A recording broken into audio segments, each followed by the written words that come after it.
स्वामी आनंद सारथी। तप से राज, राज से नरक, इस वाक्य का अर्थ क्या है बाबा? तप से राज, राज से नरक, इस वाक्य का अर्थ क्या है? यह वाक्य नहीं है और ये दो शब्द हैं, ये एक वाक्य नहीं है, दो शब्द हैं और दोनों शब्दों का मतलब अलग अलग है, कोई कनेक्शन नहीं। आइए हम इसकी गहराई में चलते हैं। तप से राज, राज से नरक,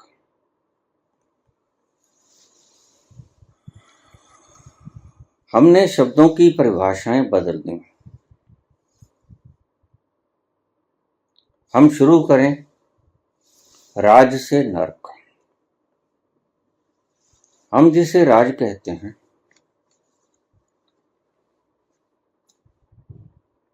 वह राज हुक्म को कहते हैं। दूसरों पे हुक्म स्थापित करना, आधिपत्य कर लेना, कब्जा कर लेना, उसको हम राज कहते हैं। आइए हम यहीं से शुरू करें। अगर नरक चाहिए तो दूसरों पर आधिपत्य करने की वासना को जगा लो।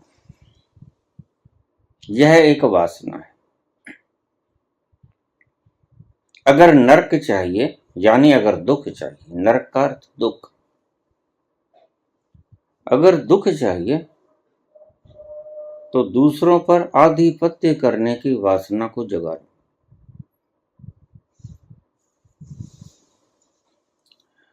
दूसरों पर कब्जा जमाने की नियत,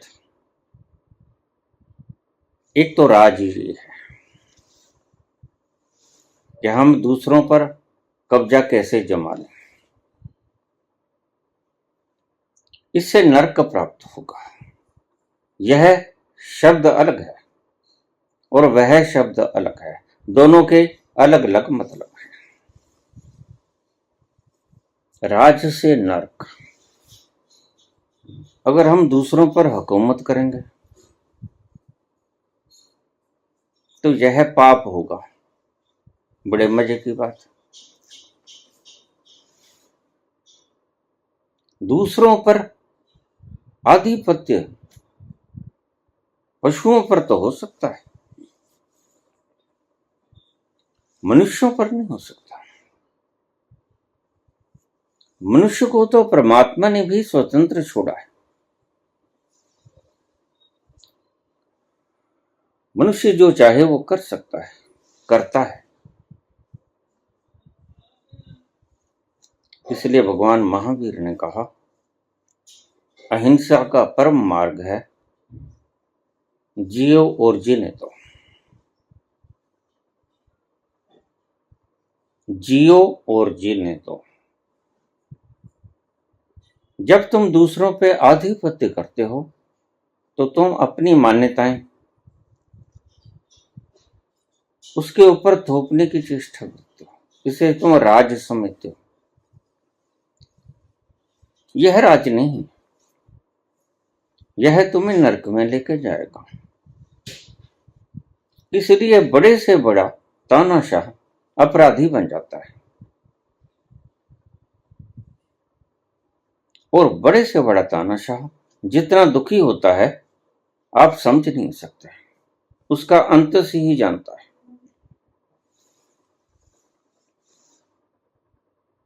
क्योंकि तानाशाही में जो दूसरों पर जुल्म होते हैं उसे डर लगता है हमेशा, अगर मेरे हाथ से ये तानाशाही चली गई तो फिर मैंने अतीत में जो तानाशाही के कारण पाप किए हैं वो मुझे भुगतने पड़ेंगे। जिसको तुम सत्ता कहते हो, जिसको तुम आधिपत्य कहते हो, दूसरों पर कब्जा जमाना, दूसरों को पाश में बांधना, दूसरों को बंधन में बांधना सबसे बड़ा पाप है।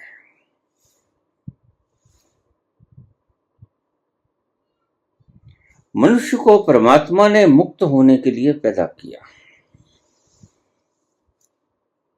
मनुष्य की योनि परमात्मा ने जब वह योग्य हो गया मुक्त होने के, तो वह मानव के जामे में लेके आता है। बस अब तुम मुक्त हो सकते हो, इसलिए तुम्हें मानव का जामा दिया जाता है। और अगर कोई मनुष्य ही तुम्हारे ऊपर बंधन बन जाए और तुम्हें अपनी गिरफ्त में ले ले, उसे ही तानाशाह कहते हैं। उसने तुम्हारे मुक्त होने के सारे द्वार दरवाजे बंद कर दिए। लेकिन ये बात भी ध्यान में रखना, जो दूसरों के द्वार दरवाजे बंद करता है, द्वार दरवाजे उसके भी बंद हो जाते हैं। छोटी सी सच्ची कहानी मैं आपसे कहूंगा।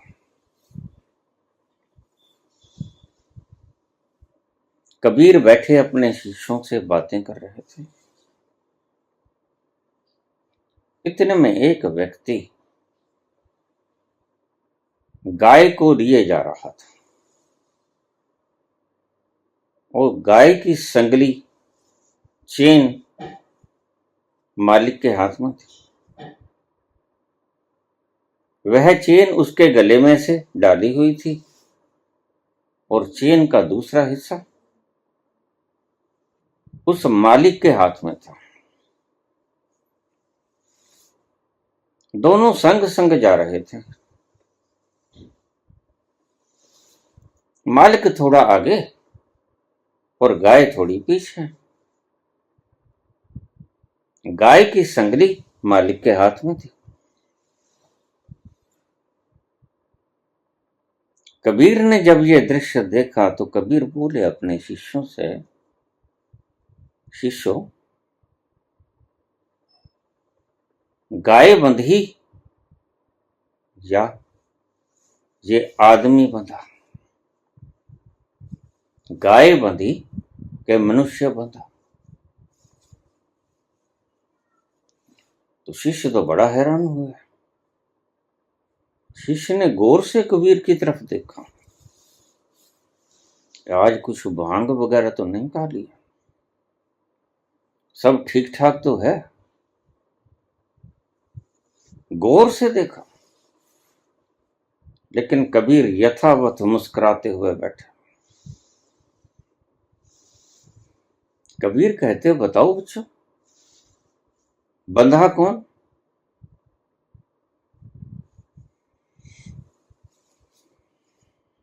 बच्चे कहने लगे, प्रभु ये तो साफ है, इसमें जरा भी संदेह की बात नहीं।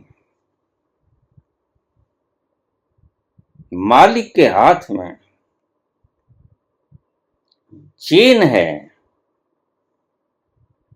और गाय के गले में चेन है, तो निश्चित ही गाय बंधी हुई है। मालिक तो जब चाहे इस रस्सी को छोड़ दे, संगली को छोड़ दे।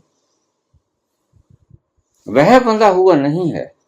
गाय चाहे तो मुक्त नहीं हो सकती, लेकिन मनुष्य चाहे तो मुक्त हो सकता है, संगली को फेंक सकता है। मनुष्य मुक्त हो गया, दुविधा क्या है? इसलिए गाय ही बंधी है।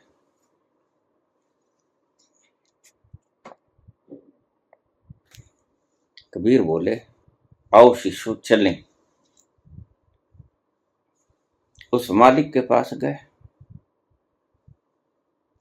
मालिक कबीर को जानता था, प्रणाम किया। हाथ जोड़ के खड़ा हो गया। कबीर ने कहा, जरा ये संगली मुझे देना। मालिक ने संगली कबीर के हाथ में दे दी और कबीर ने उस संगली को छोड़ दिया और गाय को भगा दिया डरा के। गाय तो भाग गई। जब दूर चली गई, वो चक्का खड़ा देखता रहा मालिक, ये क्या हुआ। और फिर भागा, मेरी गाय मेरी गाय, अरे कोई पकड़ लो, ये गाय मेरी है, कोई पकड़ लो।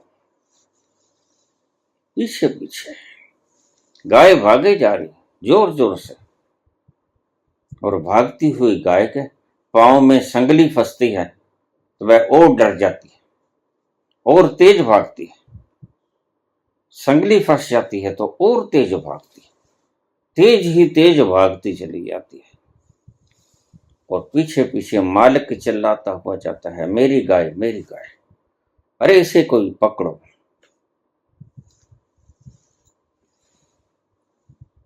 तो कबीर हंसने लगे। शिष्यों से कहा, बताओ बच्चों, कौन बंधा? गाय को कोई फर्क नहीं, बंधा है मनुष्य। गाय दौड़े चली जा रही है, मनुष्य गाय के पीछे पीछे दौड़ रहा है। लगता था गाय बंधी है, वास्तव में बंधा है मालिक। बस यही गलती तुम खा जाते हो। तानाशाह जनता के ऊपर बंधनों को कसकर खुद भी बंध जाता है, इस बात का ध्यान रखना। उसे हर वक्त ख्याल रखना पड़ता है कि कहीं कोई उपद्रव न कर दे, कहीं कोई उत्पात न मचा दे, कहीं कोई शरारत न कर दे, कहीं कोई अराजकता न फैल जाए। और तानाशाह सदा डरा डरा सा रहता है। तुम्हारी तरह तानाशाह सड़कों के ऊपर बिना सिक्योरिटी के चल नहीं सकता। वह डरा हुआ है, उसको भ्रम हो गया है, उसका भ्रम प्रगाढ़ हो गया है।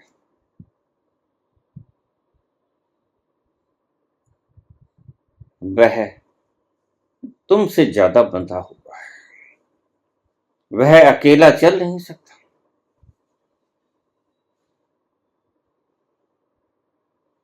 उसकी सुरक्षा की कुछ प्रोटोकॉल्स होते हैं, वह उन प्रोटोकॉल्स में भी बंधा होता है। उसे नियमों का पालन करना होता है जो सुरक्षा कर्मचारी उसे बताते हैं।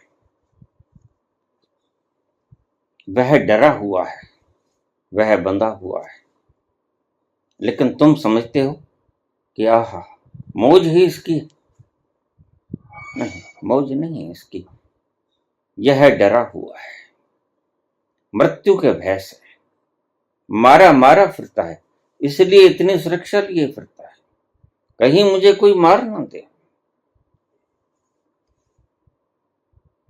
और ध्यान रखना, जो व्यक्ति मृत्यु के भय से सड़कों पर अकेला नहीं निकल सकता, उससे ज्यादा बंधनग्रस्त और है कौन।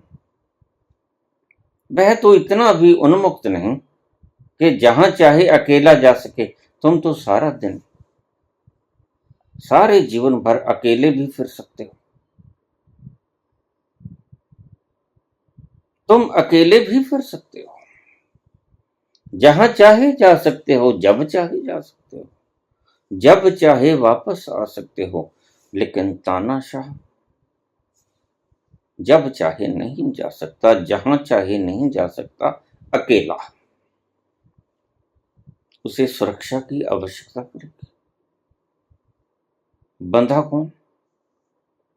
तानाशाह। इसलिए अहिंसा परमो धर्मः का मोटो देने वाले महावीर एक शब्द कहते हैं, बड़ा प्यारा शब्द है, जियो और जीने दो। अगर तुम दूसरे को जीने नहीं दोगे तो तुम भी कहां जी पाओगे? तुम भी नहीं जी पाओगे। स्वतंत्रता का सुख का सांस तुम्हें भी नहीं मिलेगा। बस तुम मूढ़मती के भीतर घूमते घूमते घूमते घूमते अपने आप को ये दिलासा दिला लोगे कि मैं बड़ा हूं, ये सब मेरे अधीन है, मैं मालिक हूं, ये पाश में बंधे हुए हैं। वास्तव में ऐसा नहीं। तब से राज, राज से नरक। यह राज दूसरों पर आधिपत्य करना, दूसरों पर हुक्म करना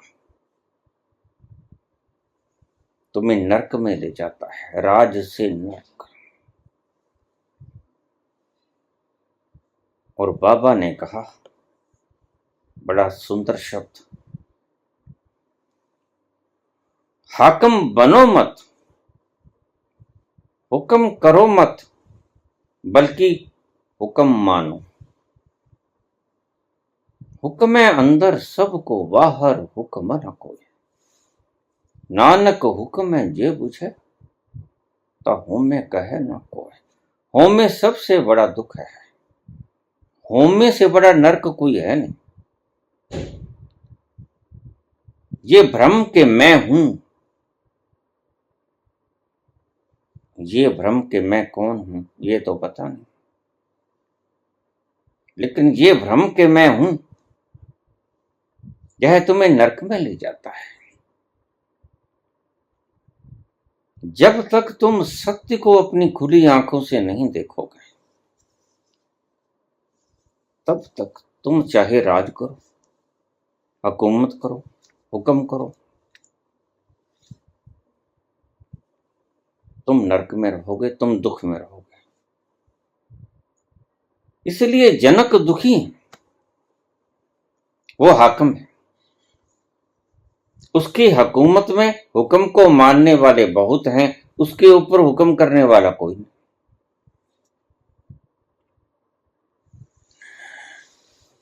इसलिए बाबा कहते हैं कि हाकिम तो एक ही है,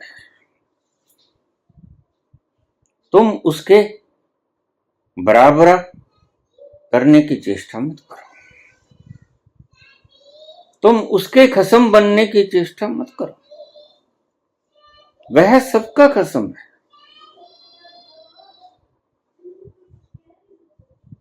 बुल्ले शाह कहते हैं वह सबका खसमड़ा है।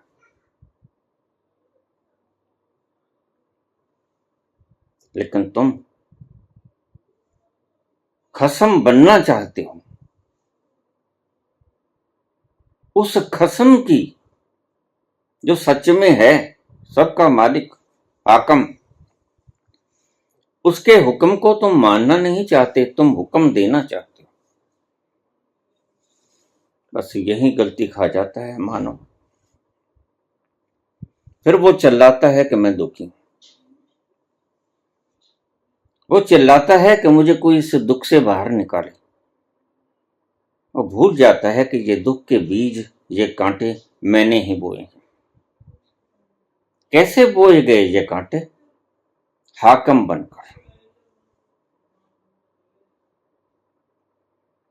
अगर तुम हुकूमत करने की इच्छा रखोगे, दूसरों के ऊपर आधिपत्य, दूसरों के ऊपर मालिकाना हक, तो तुम नरक में जाओगे, राज से नरक।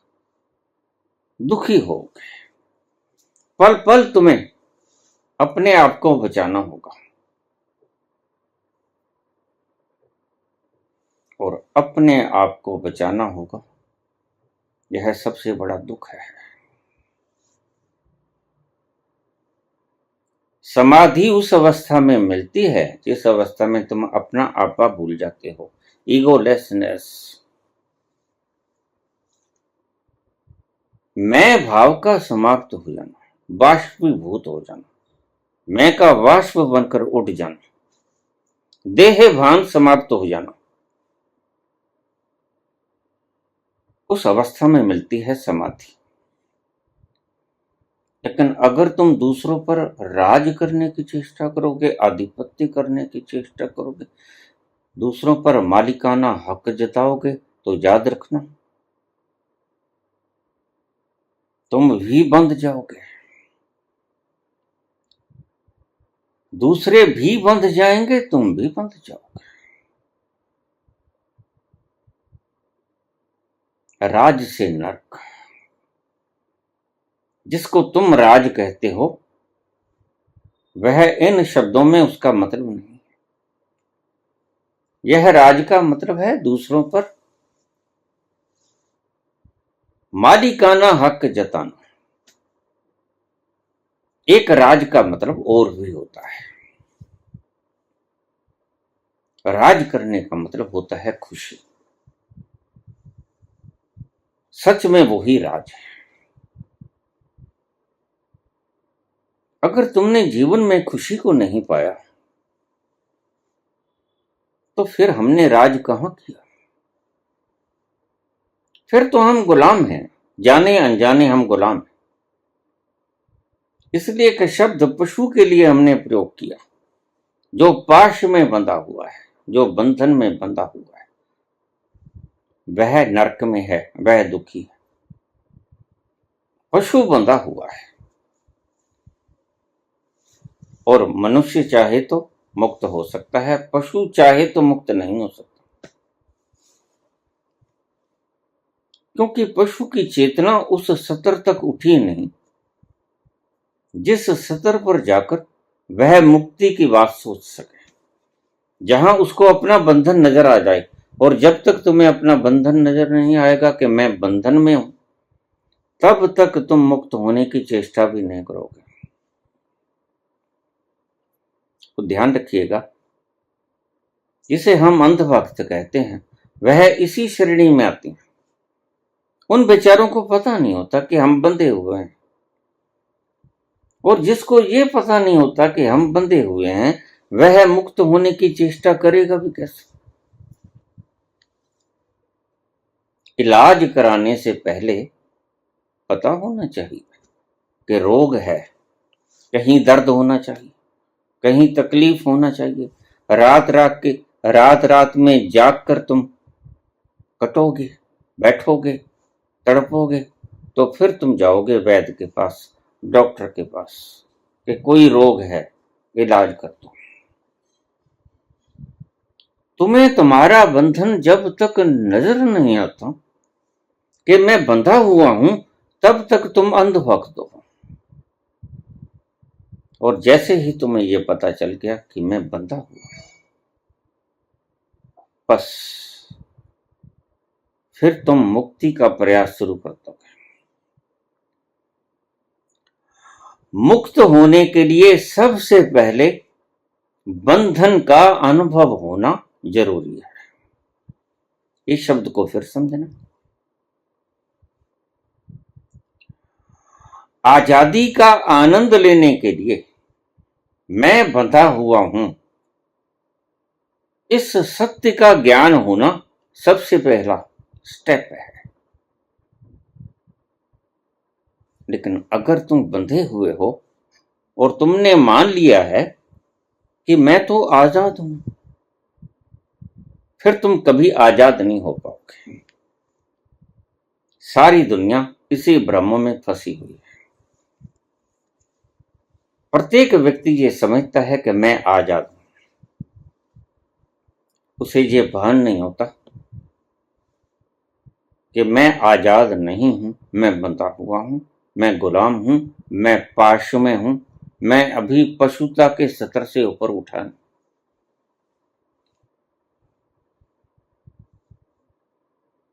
जो बंधा हुआ है और जिसको ये ही नहीं पता कि मैं बंधा हुआ हूं, वह कभी मुक्त नहीं हो सकेगा। और बाबा बात करते हैं मुक्ति की। मुक्ति प्रसन्नता का दायक है। लिबरेशन में आनंद ही आनंद है और पाश में, बंधन में दुख ही दुख है। जो बंध गया वह चाहे मालिक चाहे गाय, दोनों दुखी।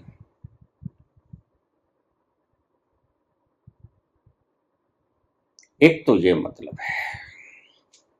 राज से नरक। अगर तुम दूसरों पर आधिपत्य करने की जिज्ञासा, इच्छा रखोगे तो तुम दुखी हो जाओगे। और जितनी इच्छा तुम्हारी प्रबल होगी, और दायरा बढ़ा लूं, और दायरा बढ़ा लूं, मैं इसे भी कब्जे में ले लूं, मैं उसे भी कब्जे में ले लूं, बस यही इच्छा, यही जिज्ञासा तुम्हें नरक में धकेल देगी। तो इस शब्द का ये अर्थ है। तप से राज, राज से नरक।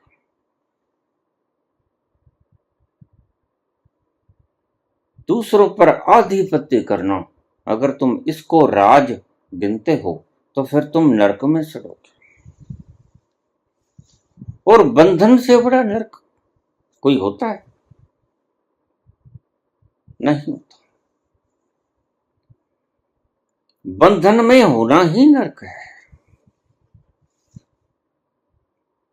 और जब तक तुम्हें पता नहीं चलता कि मैं बंधा हुआ हूं, तब तक तुम बंधन से छूट जाने का प्रयास नहीं करते।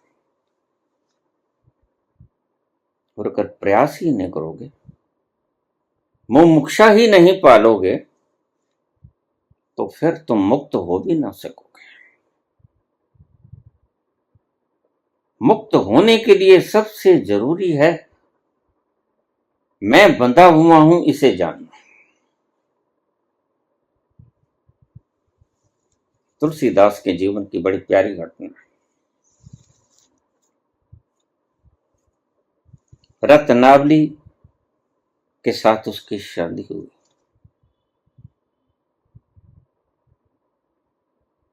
एक बार तड़प जगी अपनी प्रियतमा से मिलने का। मौसम बड़ा खराब था। आसमान पर काले मेघ छाए हुए थे, बरसात हो रही थी, हवाएं चल रही थीं तेज तूफान की तरह। और तुलसी के भीतर विरह की आग जगी।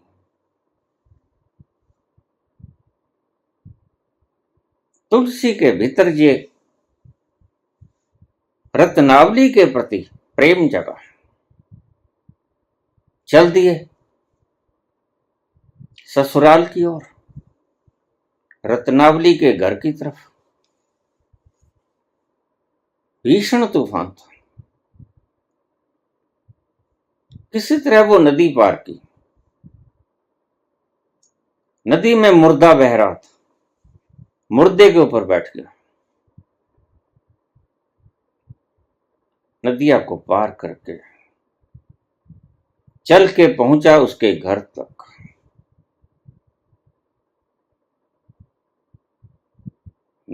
रात ज्यादा हो चुकी थी, मौसम अभी भी खराब था, बरसात अभी भी हो रही थी, लेकिन तुलसी को कोई फर्क नहीं पड़ता था। अंध भक्तों को कोई फर्क पड़ता नहीं।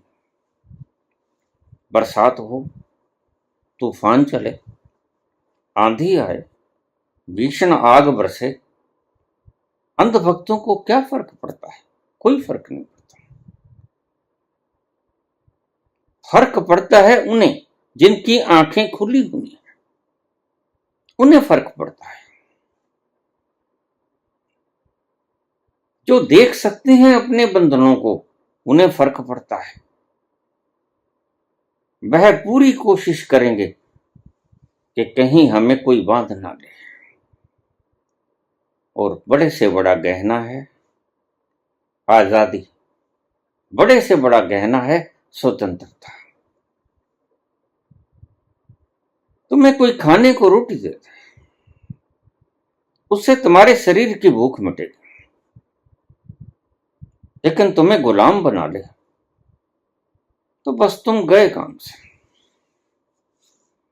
फिर तुम्हारे पल्ले कुछ नहीं, तुम अपनी इच्छा से कुछ भी नहीं कर सकते। तुम्हें हुक्म मानना पड़ेगा। गुलामी बड़े से बड़ा दुख है, गुलामी बड़े से बड़ा नरक है। कहानी है कि उस घर के पीछे की दीवार के ऊपर एक रस्सी लटक रही थी। वस्तुतः वो रस्सी नहीं थी, सांप था। उसकी पूंछ पकड़ के तुलसीदास ऊपर चढ़ गए, घर के ऊपर, और फिर रत्नावली के कमरे में प्रवेश कर गए। अर्धरात्रि को इतने खराब मौसम में तुलसीदास को वहां देखकर रत्नावली को बड़ा क्रोध आया। इस दशा में, ऐसे वातावरण में, ऐसे मौसम में कैसे आया होगा? तो तुलसी कहने लगे, मुझे तुमसे बहुत प्रीत है, तुम्हारे प्रेम में खींचा खींचा मैं यहां तक आ गया।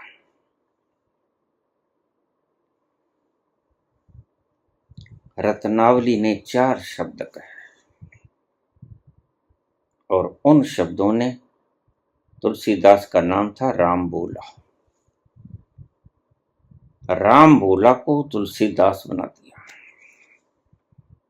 शब्द क्या थे? अस्थि चरम में देह यह देह है जिससे तुम इतनी प्रीत करते हो, यह मांस, हड्डी, खून, इसका एक ढांचा है, इससे बना हुआ यह शरीर है। अस्थि चरम में देह यह तासों ऐसी प्रीत, उसके साथ तुम ऐसी प्रीत करते हो। राम बोला से बोलती है रत्नावली,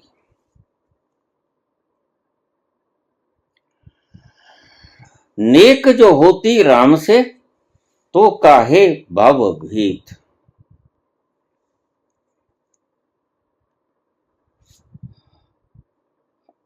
अस्थि चरम में देह यह तासों ऐसी प्रीत,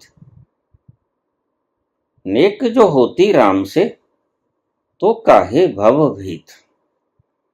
जितना प्रेम तुम अस्थि, चरम, मांस, मज्जा के इस ढांचे से करते हो, अगर उतना प्यार, उतना प्रीत राम से की होती तो अब तक राम तुम्हें मिल जाते। ये शब्द, आसमान में बिजली कड़क रही थी और उसके दिमाग में भी बिजली कौंधने लगी। ये शब्द उसके ऊपर तुषारपात कर गए। राम बोला, जितनी इस अस्थि, चरम, मांस, खून, हाडी, इसके पुतले से तुम जितनी प्रीत देख रहे हो, अगर उतनी ही प्रीति भगवान राम से होती तो भगवान राम तुम्हें मिल जाता। बस मैं यही कहता हूं, जो भी अंधभक्त हैं, जितनी चरण चुंबना करते हैं, पाखंडों को त्याग कर, गलत मान्यताओं को त्याग कर, अगर सही परमात्मा से नेह कर, सही अपना कर्तव्य निर्वहन करें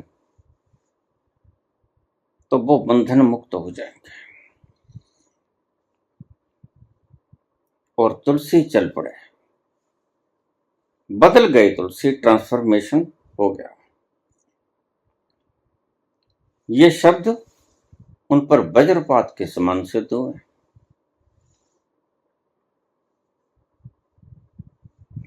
अगर प्रीत ही करनी है, इतनी प्रीत करनी है, तो रत्नावली का ये शब्द याद रखना। इतनी प्रीत किसी हार्ड मांस के पुतले के साथ करने की बजाय अगर तुम उस विराट के साथ कर लो तो फिर क्या होगा, जरा आजमा के देखो।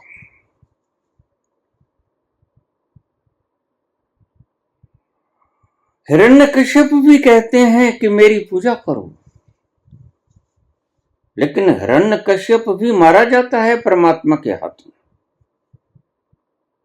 ध्यान रखना, वह खसम अपने बराबर का खसम पैदा नहीं होने देता।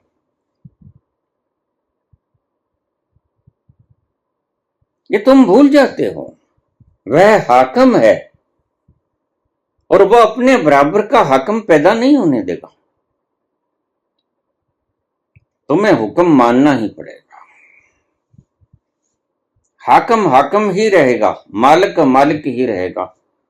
तुम कुछ देर के लिए नकली मालिक बन सकते हो और ये तुम्हारी मूर्खता होगी।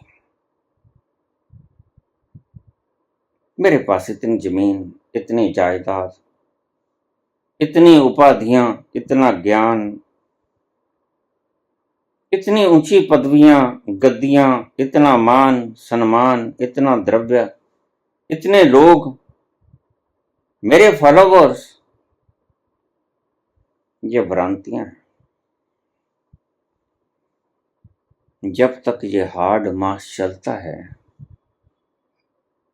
और सदा नहीं चलता, एक बात ध्यान में रखना, एक दिन तो ऐसा आता ही है जब देह हिरण्यकश्यप की बिगड़ जाती है, देह हिटलरों की भी गिर जाती है, मुसोलिनी की भी गिर जाती है, स्टालिन भी गिर जाते हैं, माओ भी गिर जाते हैं।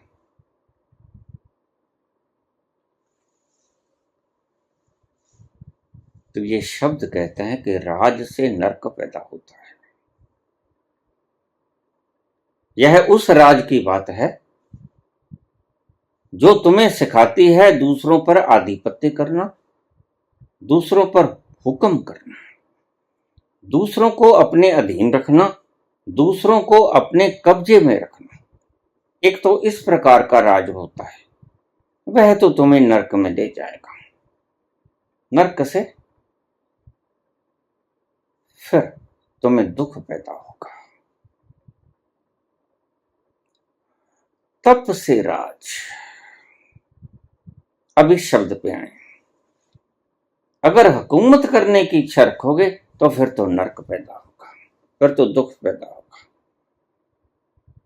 इसलिए यह सूत्र कहता है जैसे तुलसी मुक्त हो गए, लेकिन तुलसी तब तक अंधभक्त थे शरीर के जब तक उसको आगाह नहीं किया गया कि ये हार्ड मांस का पुतला है, इससे तुम इतनी प्रीत करते हो। इतनी ही प्रीत तुम अपने इष्ट भगवान से की होती, राम से की होती, तो कब के प्रकट हो गए होते। और तुलसी की आंखें खुल गई। सही मायने में रत्नावली उनकी गुरु बनी। सही मायने में रत्नावली अगर उनके आंख न खोलती तो वह अंधे ही रहते।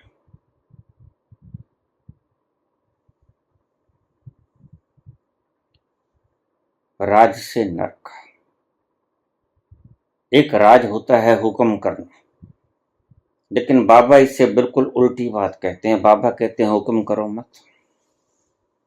हुक्म मानो। हाकम तो एक ही है, उसके पैरेलल हाकिम बनने की चेष्टा मत करो।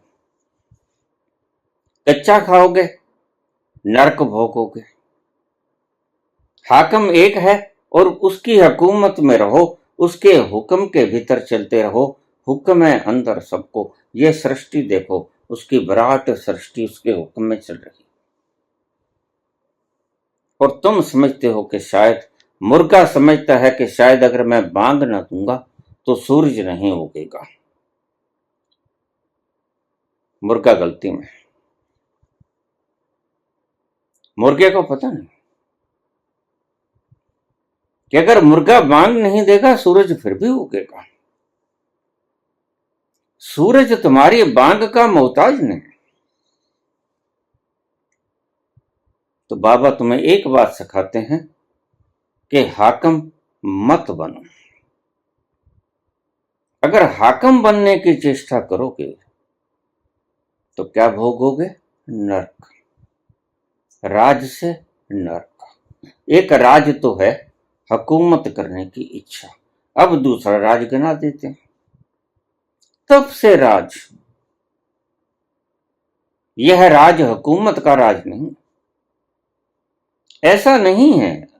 तुमने तप की परिभाषा भी गलत कर ली, तुमने राज की परिभाषा भी यहां गलत कर ली। यहां राज की परिभाषा आएगी खुशी, आनंद, मस्ती, सरूर, खुमारी। वह कैसे मिलेगा? तप से। और तुमने तप की परिभाषा भी गलत कर ली। एक टांग पर खड़ा होना, सिर के बल खड़ा हो जाना, ये सर्कस करना, शरीर को टेढ़े मेढ़े कर लेना, ये तो अभिनेता बहुत करते हैं। और सर्कस में जाके देखो, यही कुछ मिलेगा आपको।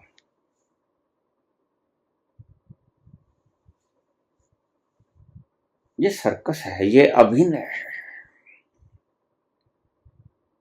तप से राज, जिसको तुम तप कहते हो, सिर के बल खड़े हो जाओ, खाना पीना त्याग दो, अनशन कर लो, किसी जिद पे अड़ जाओ, कांटों पर लेट जाओ। ये तप नहीं। तप क्या है? जिससे खुशी मिलेगी। तप से राज, वह परम प्रसन्नता जिसको राज कहते हैं, जिसको आनंद कहते हैं, सुख कहते हैं, सुरूर कहते हैं, खुमारी कहते हैं, मस्ती कहते हैं, वह तप से मिलती है। तप का क्या अर्थ है? जो अर्थ तुम्हारे मार्गदर्शकों ने तुम्हें बताया वह तो कतई नहीं। ना एक टांग पे खड़े होना, ना रात रात भर जागना, ना चिल्लाना, ना रत जगे करना, ये तप नहीं। ना सर्कस करना, ये तो सर्कस है। और तुम सारे दिन सर्कस ही करते रहते हो। कभी हाथ में माला पकड़ लेते हो, कभी तीर्थ यात्राओं पे निकल जाते हो, कभी हाजी यात्रा पे निकल जाते हो, मक्का मदीना।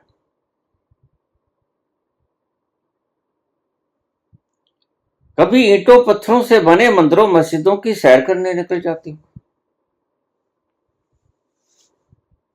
और इसको तुम समझते हो तप।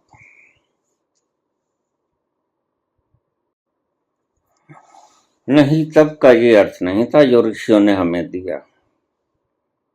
तप का अर्थ फिर क्या था? तप का अर्थ था स्वयं के अहंकार को गाल देना, पिघला देना, वाष्प बन के वातावरण में उड़ा देना।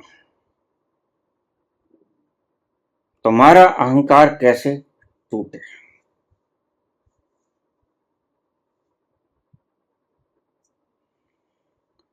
कि वो कूड़े टूटे पार। कैसे इस अहंकार की वट टूटे, कैसे ये अहंकार गल जाए, कैसे ये इल्यूजन खो जाए, कैसे हमारा भ्रम मिटे, कैसे तुम सत्य को जान पाओ कि तुम वास्तव में हो कौन।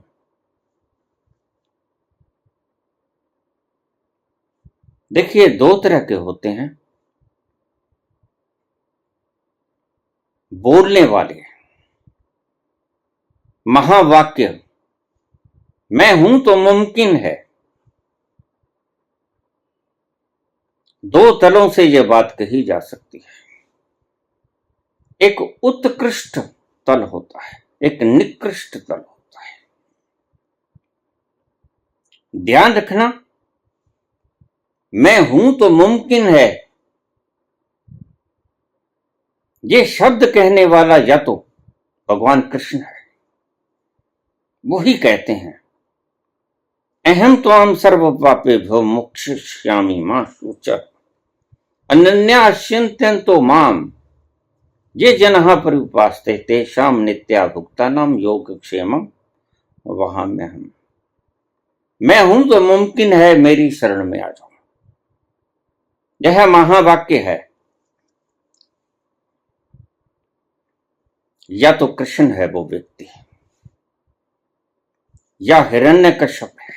हिरण्यकश्यप भी यही बात कहता है, प्रहलाद तू नारायण का नाम मत जप, तू मेरा नाम जप।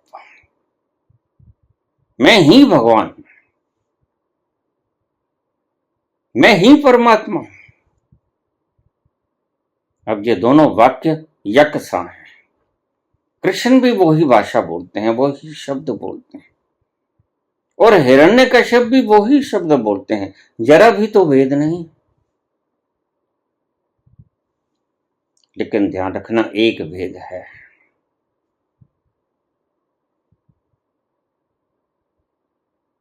हिरण्यकश्यप कहते हैं कि मैं ही परमात्मा हूं,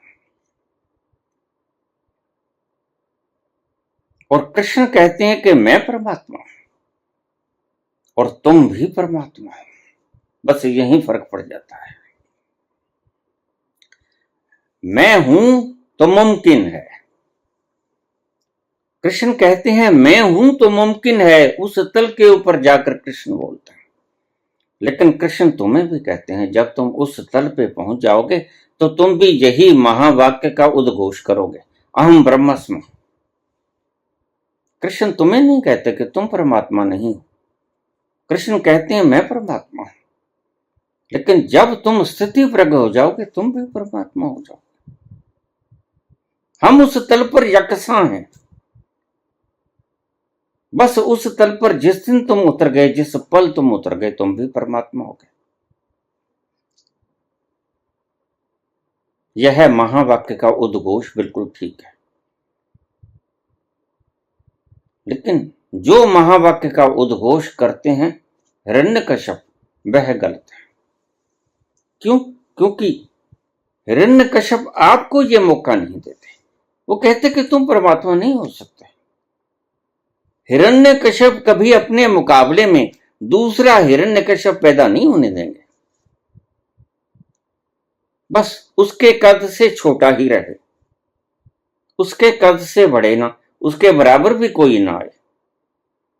वो तो भगवान को भी अपने से छोटा दिखाएंगे, अपने कद को बड़ा दिखाएंगे। हिरण्यकश्यप कहेंगे नहीं, नारायण मैं हूं, मैं नारायण से बड़ा। प्रहलाद तू नारायण नारायण मत कर, अन्यथा मैं तुम्हें प्रताड़ित करूंगा। लेकिन कहां डरते हैं प्रहलाद। प्रहलाद पुत्र वारिस है।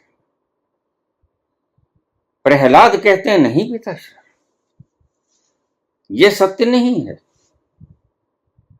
नारायण नारायण है और बस वो एक है, उसका मुकाबला कोई नहीं कर सकता। आप उसके मुकाबले में नारायण नहीं। आप गलत भाषण कर रहे हो, आप नारायण नहीं हो। और हिरण्यकश्यप उन्हें सब प्रकार से प्रताड़ित करता है, पर्वत से गिरा देता है, पागल हाथी के पांव तले कुचलाने की कोशिश करता है, आग में जलाने की कोशिश करता है, बड़े से बड़े यातनाएं देता है। तानाशाह डिक्टेटर सदा ही ऐसा करते हैं। यह अकेले हिरण्यकश्यप की ढंग नहीं है, यह सभी तानाशाहों का ढंग है। सभी तानाशाह ऐसा ही करते हैं। यह मिजाज तानाशाह का होता है, व्यक्ति तानाशाह नहीं होता, मिजाज तानाशाह का होता है। हिरण्यकश्यप समझाते हैं प्रहलाद को, और प्रहलाद समझाता है हिरण्यकश्यप को, नहीं पिताश्री, तुम नारायण नहीं हो, नारायण तो कोई और है। तो फिर हिरण्यकश्यप तंग करते हैं, मारने की चेष्टा करते हैं, हालांकि अपना ही बच्चा है, अपना ही पुत्र है, उसको तसीहे देते हैं, पर्वतों के ऊपर से गिरा देते हैं, चोटियों पर से, पागल हाथियों से कुचलवाना चाहते हैं। होलिका की गोद में बैठा देते हैं, होलिका जल जाती है, प्रहलाद बच जाती है। ध्यान रखना, ये कहानियां अपने आप के भीतर बहुत बड़े रहस्य और तथ्य छिपाए बैठी हैं। हमारे शास्त्रों ने ये कहानियां बहुत पहले लिख दी थी। जब तक धरती रहेगी, जब तक ये सूरज चांद तारे चमकते रहेंगे, ऐसे मानसिकता वाले लोग आते जाते रहेंगे। जो आया है वो एक दिन जाएगा, और ऐसा नहीं है कि फिर कोई वैसा आएगा नहीं, ये एक मनोवृत्ति है। ऐसे मनोवृत्तियों के लोग पैदा होते रहेंगे, आते रहेंगे, जाते रहेंगे, तानाशाही का तांडव नृत्य करते रहेंगे, तसीहे देते रहेंगे, वो चाहे आपके अपने ही पुत्र क्यों ना हो।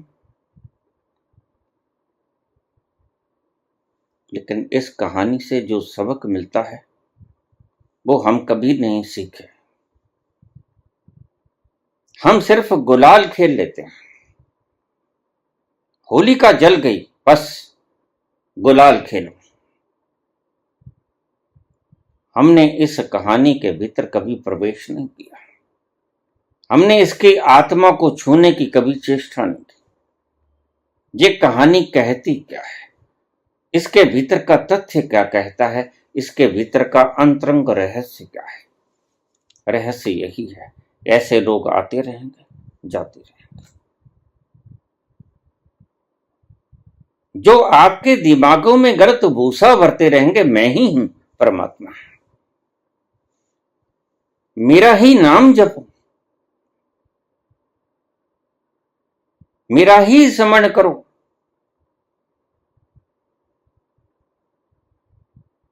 और किसी का स्मरण न करो।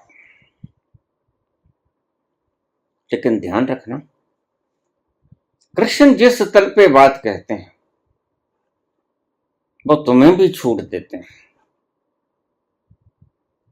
कि मैं परमात्मा हूं, मेरी शरण में आ जा तो तुम भी परमात्मा हो जाएगा। अहम त्वाम सर्व पापेभ्यो मोक्षयिष्यामि मां शुचः, तुम भी मुक्त हो जाएगा, तुम भी इन बंधनों से मुक्त हो जाएगा, और तुम भी महसूस करेगा, अनुभव करेगा कि तुम भी परमात्मा है। तेरा भी विस्तार उस अनंत में समा जाएगा, तुम भी विराट हो जाएगा। लेकिन हिरण्यकश्यप कभी ऐसी बात नहीं कहते। हिरण्यकश्यप कहता है कि नहीं, बस मैं ही रहूंगा। और एक दिन नरसिंह अवतार उसकी छाती पढ़ देता है। सदा ही तानाशाही मिजाजों के साथ ऐसा ही होता है, कोई छाती फाड़ दे या तानाशाह खुद ही अपने पाप कर्मों का फल दंड अपने आप को दे दे। हिटलर की तरह अपनी कनपटी के ऊपर रिवॉल्वर रख ले। तो पूछा है, तब से राज, तब क्या है? देखिए, पतंजलि ने भी यम नियम आसन प्राणायाम इस अष्टांग योग में शोच संतोष तप स्वाध्याय ईश्वर प्राणिधान, यह नियम के अंदर आता है। यम के अंदर आता है सत्य अहिंसा अस्तेय ब्रह्मचर्य अपरिग्रह, और नियम के भीतर आता है शोच संतोष तप। इस तप का अर्थ क्या है? तप का अर्थ न तो एक पांव पे खड़ा होना है, ना सिर के बल उल्टा खड़े होना है, ना कोई सर्कस करना है। तप का सीधा सीधा अर्थ है, और जो बहुत मुश्किल है, सिर के बल तो कोई भी खड़ा हो जाए। ये सर्कस ये रोज ही करते हैं, आप किसी भी सर्कस में जाकर देख लो। शरीर की ऐसी ऐसी रचनाएं बना देंगे कि आप हैरान हो जाओगे, लेकिन ये तप नहीं। तप तुम्हारे शरीर के साथ संबंध रखता ही। तप का सीधा सीधा संबंध तुम्हारे इल्यूजन के साथ है। तप का सीधा सीधा संबंध तुम्हारे अहंकार के साथ है, जो भ्रम तुमने पाल लिया है, जो संस्कार तुमने पाल लिया है जन्मों जन्मों से। ये इल्यूजन है, ये भ्रांति है, ये भ्रम है, यह माया है, यह सत्य नहीं, यह है स्वप्न है। यह कैसे टूटे? कैसे टूटेगा? कि वह सचियारा हो, यह कि वह कूड़ा टूटे पार। ये अहंकार की वट कैसे टूटेगी? तो बाबा बड़ा सुंदर उपाय बताते हैं। हुक्म रजाई चलना, नानक लिखिया नाल। तुम हाकम बनने की चेष्टा मत करो, तुम उस हाकम के हुक्म मानने की चेष्टा करो। हर पल हर घड़ी चलते फिरते जागते उठते बैठते सोते खाते पीते उसके हुक्म में चलो। हुक्म रजाई चलना, नानक लिखिया नाल। अगर तुम हाकम बनने की चेष्टा करोगे तो तुम नरक भोगोगे, राज से नरक। और अगर तुम हुक्म मानने में तलीन हो जाओगे, हुक्म रजाई चलना, नानक लिखिया नाल, तो तुम्हें राज मिलेगा, जिसे खुशी कहते हैं, जिसे प्रसन्नता कहते हैं, खुमारी कहते हैं, आनंद कहते हैं, मस्ती कहते हैं, सुरूर कहते हैं। वो आनंद मिलेगा।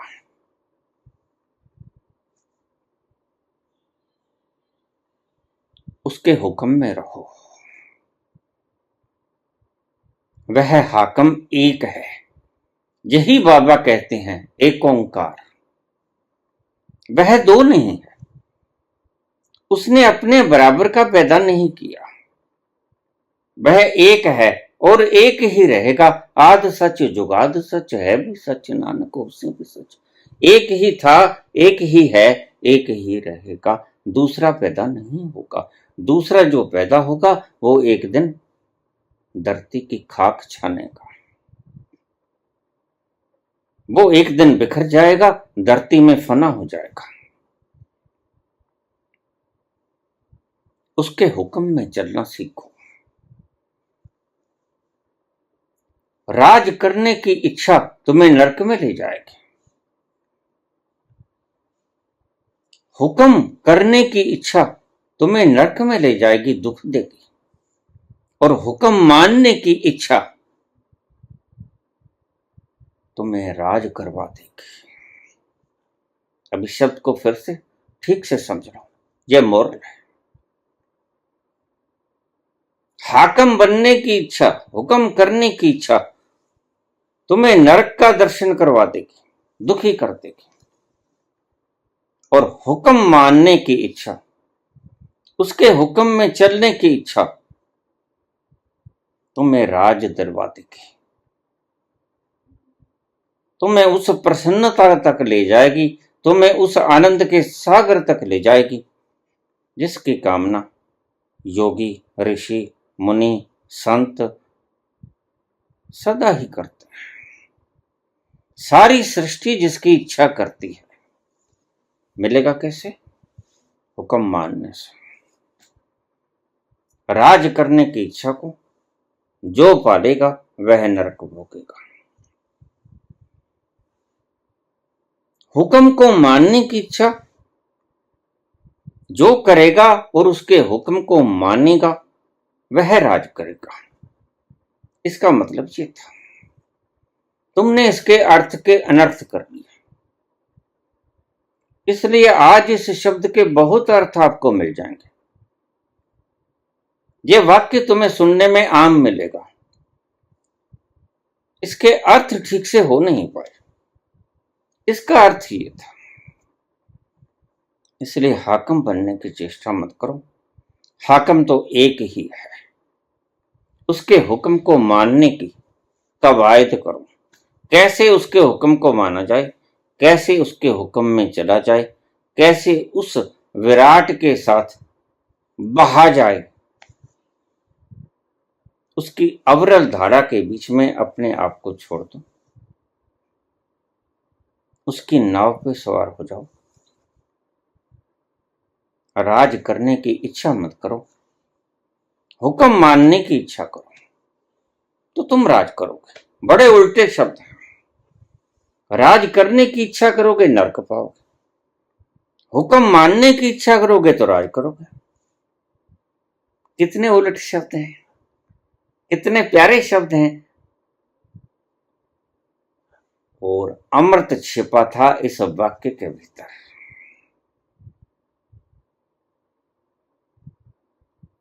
पूरे विराट का तत्व सेंस इस शब्द में छिपा हुआ है। अगर तुम्हें परम खुशी चाहिए तो फिर हुक्म मानने की कवायद शुरू कर दो। उसकी कश्ती पे सवार हो जाओ, वो जिधर ले जाए चले जाओ। अपनी कश्ती की बागडोर अपने हाथों में छोड़ दो, पतवार उसको दे दो। तुम खुद हैंडल मत करो, जैसा वो चलाए उसके हुक्म में चलाओ। हुक्म रजाई चलना नानक लिखिया। धन्यवाद।